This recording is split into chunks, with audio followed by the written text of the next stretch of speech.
अस्सलाम वालेकुम फ्रेंड्स, उम्मीद है कि आप सब खैरियत से होंगे। तो फ्रेंड्स, मैं आप लोगों को जो बता रही हूँ तेल बनाना, वो बहुत ही आसान है। उससे आप लोगों के बाल गिरना बंद हो जाएंगे, आप लोगों की बालों की जड़ें मजबूत होंगी, बालों की खुश्की दूर होगी और आप लोगों के बाल मजबूत होंगे, घने होंगे, लंबे होंगे।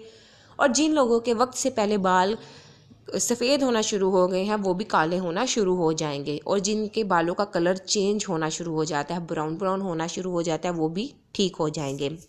तो वीडियो स्टार्ट करने से पहले आप लोग हमारे चैनल को सब्सक्राइब कर लीजिए। तो फ्रेंड्स, आप लोगों ने लेना है आंवला, छोटी हरड़, सिकाकाई, बेरी के पत्ते और कलौंजी। ये तमाम चीज़ें आप लोग लिख लीजिए और तमाम चीज़ें 12 ग्राम होनी चाहिए।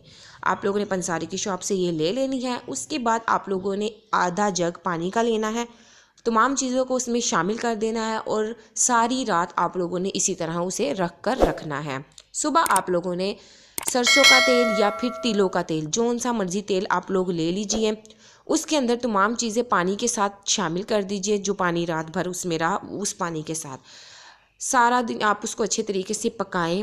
जब वो पक जाता है और फिर उसका जो सारा पानी ख़त्म हो जाता है, तो आप लोगों ने उसको या तो छान लीजिएगा या फिर आप लोग ना भी छानिएगा, तो किसी भी कंटेनर वगैरह में डाल लीजिएगा और उसको हफ्ते में 2 बार ज़रूर अपने सर पर अप्लाई कीजिएगा। इंशाल्लाह ताला आपके तमाम मसले हल हो जाएंगे।